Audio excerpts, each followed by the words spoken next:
Nakitang patay ang isang pawikan sa dagat na sakop ng San Remigio, Cebu. Isang butanding naman ang napadpad sa Tansa, Cavite. Namatay ito ilang oras matapos makitang nanghihina sa dagat. Makibalita tayo kay Nico Sereno ng GMA Cebu. Magdamag na nagbantay ang ilang residente sa dalampasigan ng Barangay Amaya sa Tanza, Cavite. Napadpad kasi sa lugar ang isang butanding. Alas 11 raw ng umaga kahapon nang makita itong nanghihina. Pagpatak ng alas 3 ng hapon, nakita na itong patay.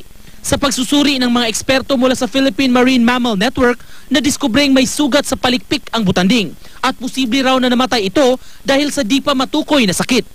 Kasi baka may sakit yung butanding, malanghap ng mga taong naninirahan dito sa tabing dagat, magkakaroon ng epekto sa kanila. 300 kilo ang bigat ng butanding kaya hindi ito nahila agad patungo sa Pampang nang mag-low tide kagabi. Nailibing na ng BFAR ang butanding kaninang umaga. Nakita ring patay ang isang endangered hawksbill turtle sa Barangay Bangkasan sa San Remigio, Cebu. Palutang-lutang daw ito sa dagat nang makita ng isang mangingisda. Ayon sa bantay dagat, nasa 20 taong gulang ang babaeng pawikan. Isa raw sa posibleng sanhi ng pagkamatay nito ang panghihina dahil nawala na raw ang pagkain at tahanan ng mga pawikan sa dagat.